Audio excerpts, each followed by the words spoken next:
Você sabe o que é a equação de Clapeyron? A equação de Clapeyron é uma expressão matemática que foi formulada para descrever o comportamento de um gás ideal, e é uma das equações mais conhecidas na química e na física, e ela vai definir quase tudo sobre um gás. Mas o que é um gás ideal? Um gás ideal segue as seguintes características. Primeiro, não há interação gravitacional entre as moléculas. Segundo, as colisões entre as moléculas são perfeitamente elásticas, ou seja, há total conservação da energia cinética. Terceiro, as moléculas apresentam um movimento desordenado e velocidades que dependem diretamente do valor da temperatura do gás. Quarto, o volume próprio de cada molécula é completamente insignificante quando comparado ao volume do gás total.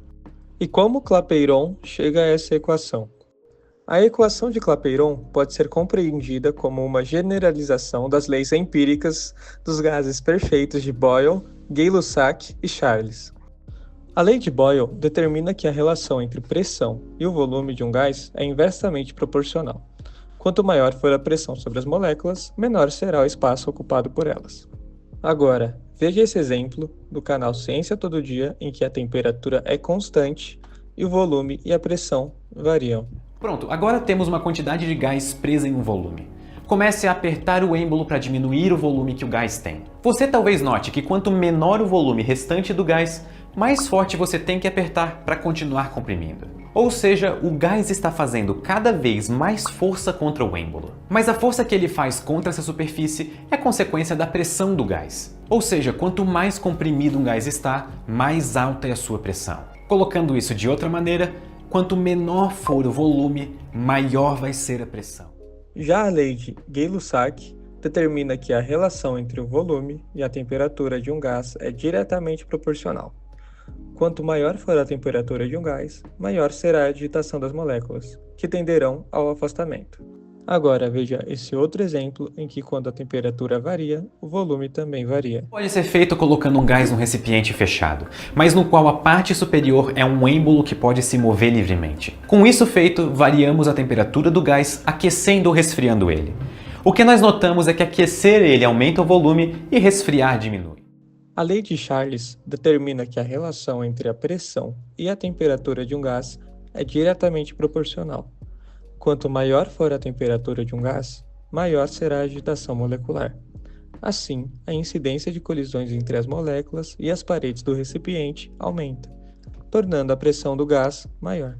Por último, veja esse exemplo de um recipiente em que a pressão aumenta, portanto, a temperatura também irá aumentar.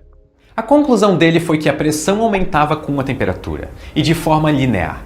Isso é, dobrar a temperatura dobra a pressão exercida pelo gás. E existe uma justificativa microscópica bem legal para os resultados que ele encontrou. A pressão é a força que as moléculas do gás, se movendo aleatoriamente, exercem quando se chocam com as paredes do recipiente em que o gás está. Se por algum acaso o recipiente for pequeno, as moléculas vão ter que se mover menos até alcançar uma parede e se chocar. Então, o número de choques com a parede aumenta e, por consequência, a pressão aumenta. Isso é, se o volume diminui, a pressão aumenta. Por outro lado, se as moléculas se moverem mais rápido, elas também vão colidir mais frequentemente com a parede. E temperatura nada mais é do que uma medida da velocidade média das partículas. Ou seja, aumentar a temperatura aumenta a velocidade das moléculas, que aumenta o número de colisões, que é a pressão aumentando.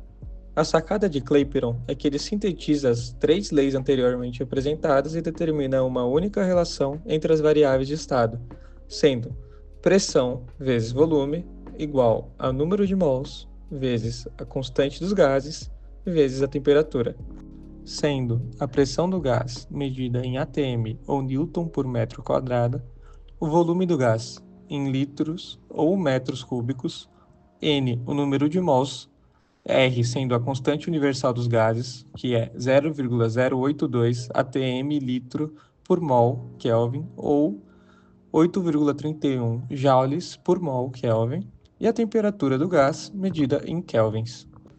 Agora, para treinar os conceitos, aqui está um exercício da PUC de São Paulo. Um certo gás, cuja massa vale 140 gramas, ocupa um volume de 41 litros sob a pressão de 2,9 atm, a temperatura de 17 graus Celsius. O número de Avogadro equivale a 6,02 vezes 10 elevado a 23. e a constante universal dos gases perfeitos sendo R igual a 0,082 atm litro por mol Kelvin.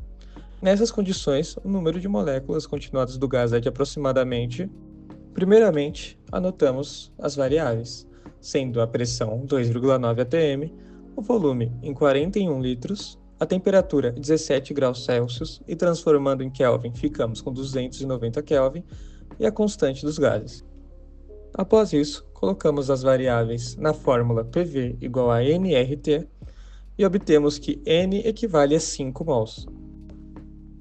Usaremos então a regra de 3 simples para calcularmos o valor das moléculas.